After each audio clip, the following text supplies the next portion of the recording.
আমার বাবাকে পুলিশ অসম্ভব কষ্ট দিয়েছে।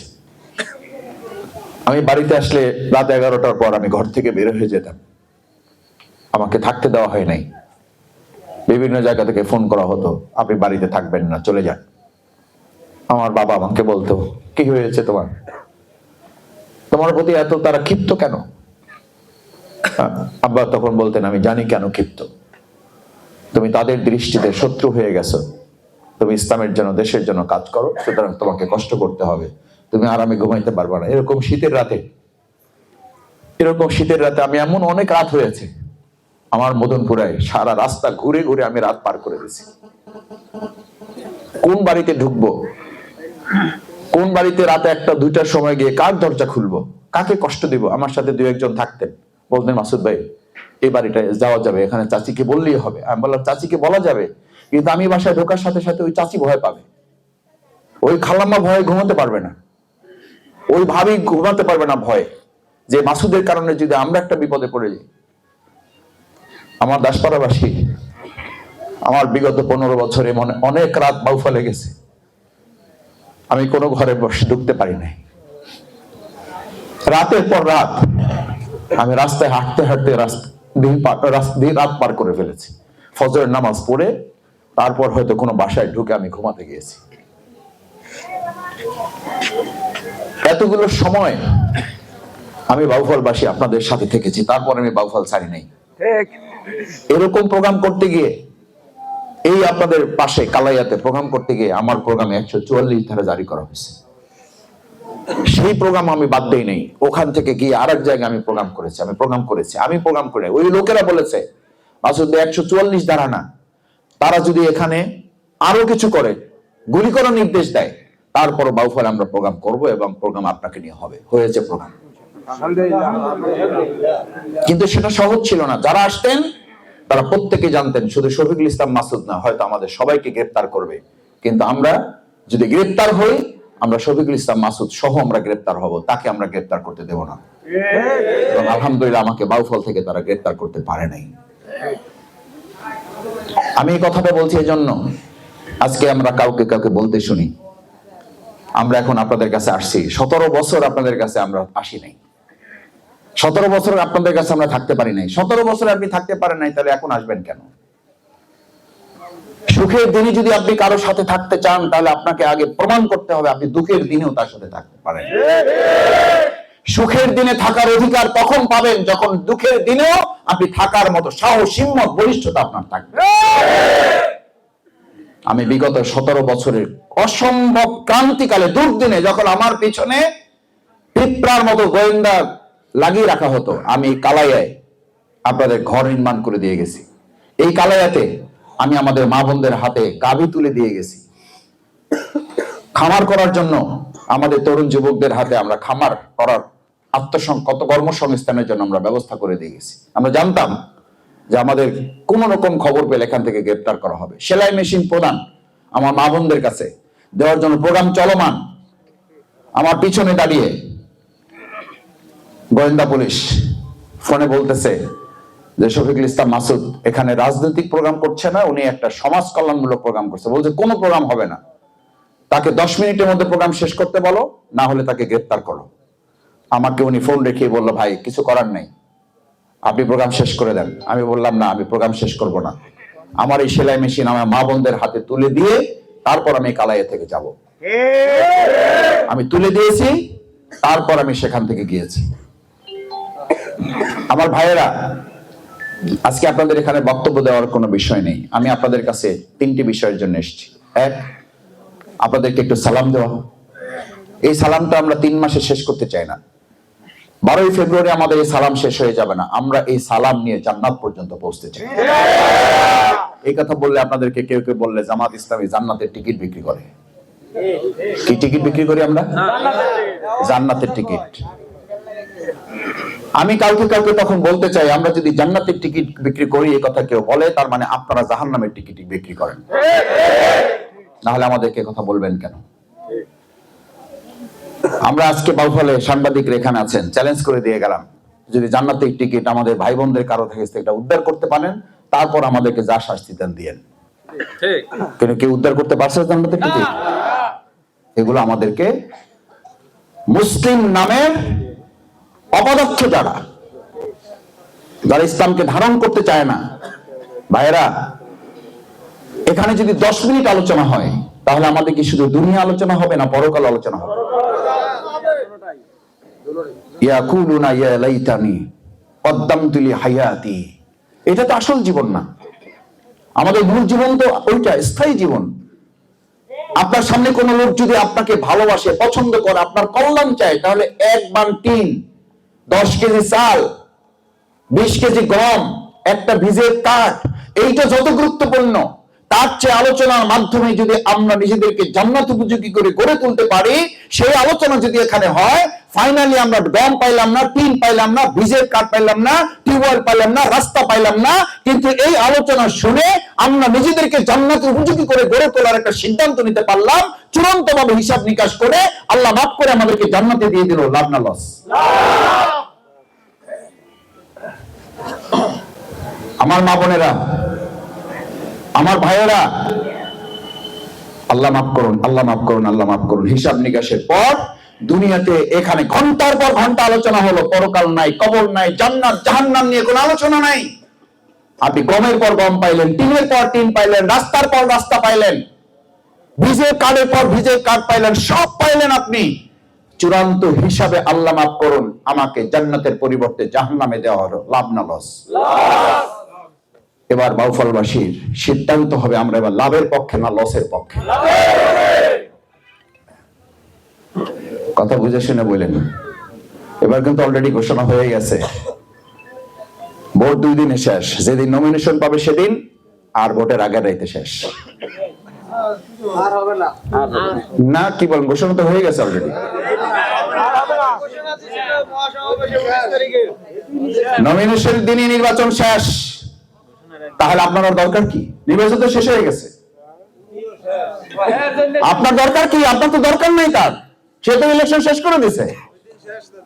আমি কারো সমালোচনার জন্য বলছি না, আর একটা রাত অপেক্ষা করছে, সেই রাতে নাকি ইলেকশন শেষ। আমি বলি, আমাদের বাউফলের বড় বড় হাট বাজার আছে, গরু ছাগল হাঁস মুরগি বিক্রি হয়। বাউফলের এমন কোন একটা জায়গা আছে যেখানে মানুষ বিক্রি হয়? মানুষ বিক্রি হয়তো অন্ধকার যুগে, জাহেলি যুগে। এই জাহেলি যুগ কি বাউফলে আছে? আমরা কি জাহেলি যুগ আবার ফিরে নিয়ে আসবো? আমাদেরকে আবার বিক্রি করা হবে? আমাদেরকে আর কেউ কিনতে পারবে? এই কথা যারা বলবে এবং এই কাজে যদি কেউ সম্পৃক্ত হয়, প্রশাসনের সহযোগিতা নিয়ে তাদেরকে আবার পেরে এই খাম্বার সাথে ঝুলিয়ে রাখা হবে।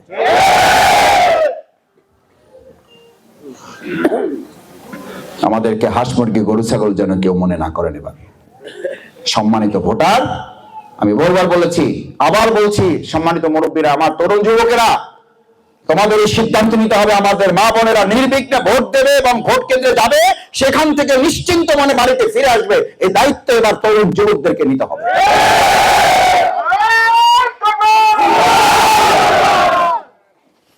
আমার মা বোনদের এই নিরাপত্তা নিশ্চয়তার দায়িত্ব এবার নিতে হবে আমাদের। আমরা মা বোনদেরকে বলে যাচ্ছি, আমাদের জীবন যদি থাকে তাহলে আপনাদের ইজ্জতের গ্যারান্টি এবার আমরা নিব। আপনারা সাহস, হিম্মত, বলিষ্ঠতা নিয়ে আপনার ভোট আপনার পবিত্র আমানত। এই আমানতে কেউ হাত দেওয়া মানে আপনার ইজ্জত আবরুর উপরে হাত দেওয়া। এটা এবার কাউকে আমরা হতে দেব না। আমরা এটাকে হাত মনে করি না, আমরা এটা দুষ্ট প্রকৃতির একটা অস্ত্র মনে করি। এই অস্ত্র ভেঙে খানখান করে দেব। আমার মা বোনেরা, ভাইয়েরাও, এখন আবার অন্যের পাহারা দিতে যায়, নিজে আবার ভেঙে পড়েন না। আমাকে অনেকেই বলে, তা আমি বলি যে ভাই, এটা আমারে বলেন কেন? কানে কানে বলে, কয় ভাই, ভোট এলাকায় আপনি সব পাইবেন, খালি একটু পাহারাটা দিয়েন। তা আমি বললাম, ভাই, এটার দায়িত্ব কি আমার একলার? কয় না, আমরাও আছি, তাও আপনি একটু শক্ত থাকেন। আজকে দাসপাড়া এলাকাবাসীর কাছে জানতে চাই, শক্ত কি আমি থাকবো না আপনারা থাকবেন? আপনারা আমাকে শক্ত রাখবেন। আমি এটা বলছি কেন জানেন? আপনার ঘরে কেউ সেবক হবে, খাদেম হবে। খাদেম সেবক আপনি খোঁজেন না, সেবক আইসা আপনার ঘরে বসে থাকে। খাদেম খুঁজতে হবে। আপনার ঘরে কোনো কাজের লোক রাখবেন, আইসা বসে থাকেন, আপনি খোঁজেন, পাওয়াই তো যায় না। ঢাকায় এখন ডাক্তার, ইঞ্জিনিয়ার আর এসেছে, এদের দাম বেশি। এলাকায়ও আগে তো আমাদের জমি চাষাবাদের জন্য লোক বাসায় বসে থাকতো, এখন আমরা গিয়ে তাদের বাসায় বসে থাকি যে ভাই আল্লাহর রাস্তায় জমিটা লন। ওই ভাই কুলায় না, এখন আর পারবো না।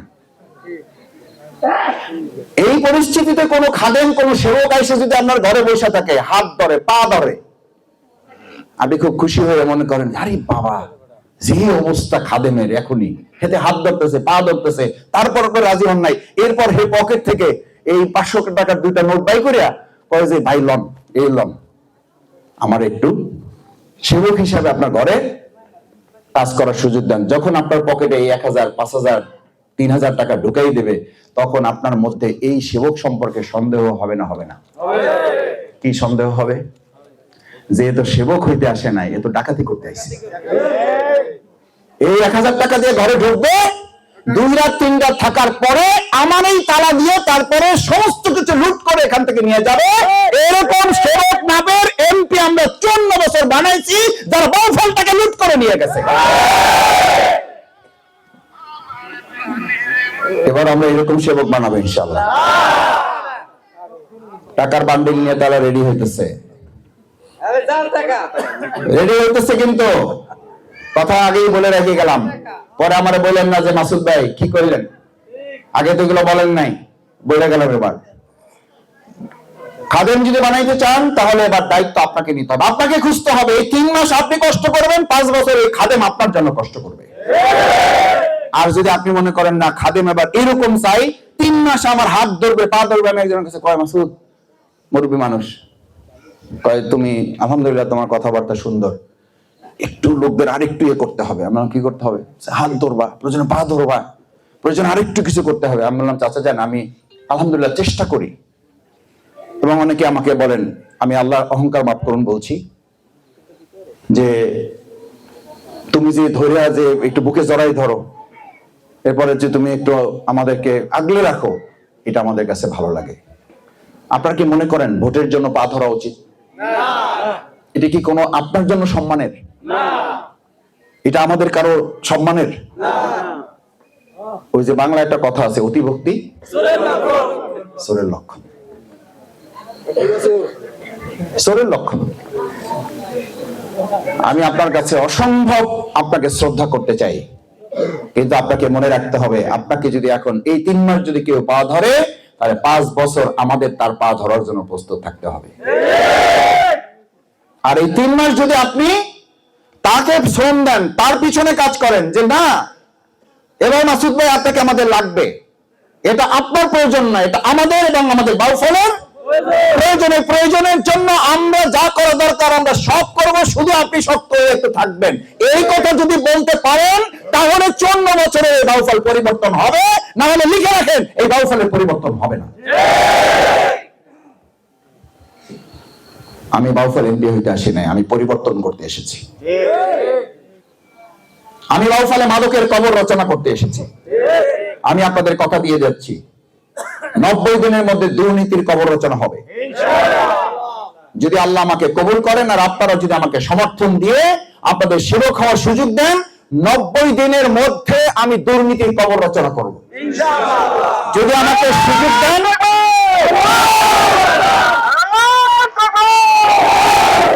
যদি আমাকে সুযোগ দেন, আমি 60 দিনের মধ্যে আপনাদের বাউফলকে আমি মাদকের কবর রচনা করে দেব। মাদকের কবর রচনা হবে। আর এখন প্রশাসনকে বললে কি বলে জানেন? দুঃসংবাদ শুনছেন? আপনারা খবর টবর দেন, আমরা খুব কষ্ট করে লড়াই 2-4টা ধরে নিয়ে আসে আমরা থানায় পৌঁছতে পারি না, এর মধ্যে 2-4জন রাজনীতিবিদ থানায় চলে আসে। আইসা কারো তো আমার লোক ধরছেন, কারো নির্বাচন পর্যন্ত লাগবে, আরে আমার ছাড়ে দেন। আরো টুকটাক এগুলো একটু থাকে, এইসব পোলাপানের এগুলো লাগে, এগুলো আপনারা বুঝবেন না। ছাড়ে দেন, ব্যবস্থা আমি করতেছি, বলার লোক নাই। এরকম নেতা গলা চিপে আছে না, না বাউফল এগুলো সব আল্লাহর ওলিরা থাকে এখানে, সব পীর দরবেশের জায়গা তো আলহামদুলিল্লাহ। আমি নিজে থানায় বসে আছি, আমার চোখের সামনে এই দৃশ্য দেখার সুযোগ হয়েছে। জনৈক চেয়ারম্যান উনি এসে দেন দরবার করছেন পাশের রুমে, আমাকে তখন ওসি সাহেব ইয়া করে বলতেছে যে দেখছেন, আপনার চোখের সামনে দেখে যান, সারাই নেওয়ার জন্য আসছে। এটার জন্য কি শুধু আমাদের এই তরুণ যুবকরা দায়ী না, এইসব রাজনীতিবিদরা দায়ী? এরকম রাজনীতিবিদদের আচরণের আমরা কবর রচনা করতে চাই। আমাদের জমি আছে, ফসল নাই। যে আজকে একটু আগে আমি অফিস থেকে আসছি, থানায় জিডি করে আসছে, অভিযোগ দিয়ে আসছে, বেচারা জমি কিনছে জমিওয়ালার কাছ থেকে, জমি চাষাবাদ করছে। যখন সে ফসল ইয়ে করতে যাবে, তখন এসে আর একজন ফসল বুনে রেখে বলে গেছে এটা আমাদের। আবার বলছে যে এই জমির নিরাপত্তা আমি দেবো, আমাকে কিছু টাকা দেন। হে, টাকাও নিছে। যে নিরাপত্তার জন্য টাকা নিছে সেই লোক পাঠায় ওই জমিটা দখল করছে। এই ঘটনা বাউফলে আপনি নতুন শুনছেন না? আছে। এই পরিস্থিতি বাউফলে আমরা তৈরি হতে দেব না। জমি যার, ফসল তার।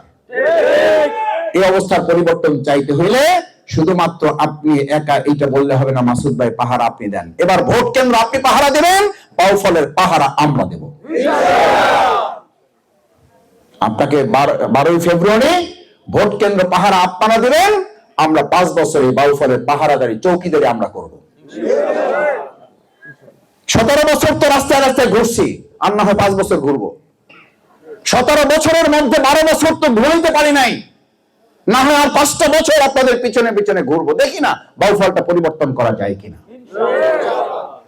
আর এই 17 বছরই এমন কেউ ছিলেন যারা লাইন করে করে আরাম এসে ঘুমাইছে, তাদের নামে কোনো মামলা নাই। শফিকুল ইসলাম মাসুদ এত বড় অপরাধী যে তার নামে 350 মামলা। আর আমাদের এই বাউফলে এমন ফেরেশতা আছে 17 বছরে তার নামে কোনো মামলা হয়নি। এই জন্য বলছি যে সব আল্লাহর ওলিরা থাকে বাউফলে। আমি গুনাহগার, যার নামে আমার কারণে 17টা, আমার নামে 350 মামলা, আমার নামে 10 বছরের সাজা, আমার 67 দিনের রিমান্ড, আমার ক্রস ফায়ার, আমাকে গুম করার প্রক্রিয়া। আমি আপনাদের আর কষ্ট বাড়াতে চাই না। সম্মানিত মুরব্বিয়ানে কেরাম, তরুণ যুবকেরা, কৃষক শ্রমিকেরা, সম্মানিত ভাইয়েরা, আপনাদের সার, কীটনাশক এগুলোর জন্য যা করা দরকার এগুলো সুলভ মূল্যে না, কোনো কোনো ক্ষেত্রে এগুলো আমরা বিনামূল্যে আপনাদের কাছে পৌঁছাবো। বিজেপি কার্ড এবং সুবিধার জন্য যে কার্ডগুলো আপনাদের ন্যায্য প্রাপ্য যার দরকার, এই কার্ডের জন্য আপনার কারো দ্বারস্থ হবে না। সরকারের পক্ষ থেকে জনপ্রতিনিধিরা এই কার্ড আপনার বাড়িতে পৌঁছে দিয়ে আসবে।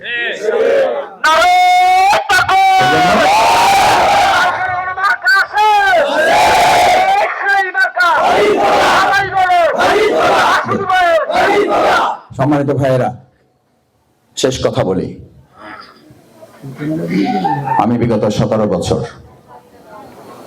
আমার 350 মামলা, আমার 4.5 বছরের জেল, আমার 67 দিনের রিমান্ড, আমাকে ক্রস ফায়ার দেওয়ার পরিস্থিতি তৈরি, আমাকে গুম করে রাখা, এবং সবশেষ আমার 3টা বাচ্চা এখন আছে। আমার 4র্থতম বাচ্চাটা তারা ষড়যন্ত্র করে আমার স্ত্রীকে গ্রেপ্তার করে গর্ভে থাকা অবস্থায় সম্পূর্ণ অন্যায়ভাবে তার প্রতি নির্যাতন করে ইমার্জেন্সি তাকে ডেলিভারি করে তারপর আমার সেই সন্তানটাকে তারা শহীদ করে ফেলেছে। আমি তার জানাজায় হাজির হইতে পারি নাই। আমি আমার সন্তানের চেহারাটা দেখার সুযোগ পাই নাই। যে মোবাইলে আমার সন্তানের ছবিটা তুলে ধারণ করে রাখা হয়েছিল, কত বড় নর পশু হলে তারপরে তারা বলেছিল এই ছবিও তাকে দেখতে দেওয়া হবে না বলে মোবাইলটাকে ভেঙে ফেলেছে তারা। আমি এই কথাটা এই জন্য বলেছি, আমাকে কোনো অন্যায়ের কাছে মাথা নত করতে পারে নাই, ভবিষ্যতে কোনো অন্যায় দুর্নীতির কাছে শফিকুল ইসলাম মাসুদ মাথা নত করবে না। আপনাদের দোয়া, আপনাদের ভালোবাসা, এই আপনারা তারা যারা আমার কাছে বলতো, আমার কাছে ফোন যেত, মাসুদ ভাই ভয় পাবেন না, আপনার জন্য মা বোনেরা রোজা রেখে আপনার জন্য দোয়া করে। আপনি ভয় পাবেন না, আপনার জন্য তাহাজ্জুদ পড়ে আমাদের এলাকার মা বোনেরা, ভাইয়েরা আপনার জন্য দোয়া করে। আমি একটা কথাই বাউফলে বলি, আমার নামে বাউফলে যখন, আমার নামে ঢাকায় যখন বিমান চলে অসুস্থ, এই বাউফলে এমনও আওয়ামী লীগের নেতা ছিলেন যারা আমার জন্য সুস্থতা কামনা করে জিলাপি দিয়ে মসজিদে মিলাদ পড়িয়েছেন। সুতরাং আমি আপনাদের কাছে অনুরোধ করে, আসুন, নির্যাতন নিপীড়নের মুখে আমরা অন্যায়ের কাছে আপোষ করি নাই, ভবিষ্যতেও আমরা কোন রক্তচক্ষুর কাছে আপোষ করব না। আমরা বাউফলকে, আমরা বাংলাদেশকে একটা মানবিক সুন্দর বাউফল হিসেবে গড়ে তুলব। সেই প্রত্যাশা আপনাদের কাছে রেখে আপনারা সাহস, হিম্মত, বলিষ্ঠতা নিয়ে, শুধু আপনার কেন্দ্র না, আপনারা এখানে যারা আছেন আপনাদের প্রত্যেকের, এখানে যদি আজকে 1000 লোক থাকেন মা বোনেরা মিলে, এই 1000 লোকদের সবাই আত্মীয় স্বজন মিলে কমপক্ষে 20,000 হবে না? আজকে আপনাদের একটা কথা সিদ্ধান্ত নিয়ে এখান থেকে যেতে হবে, যে এত কষ্ট করে যেহেতু শুনছেন কথা, যে আমরা শুধু এই 1000 না, আমরা আমাদের আত্মীয় স্বজন যে যেখানে আছে আমরা 20,000 ভোটের গ্যারান্টি আজকে এখান থেকে দিয়ে গেলাম।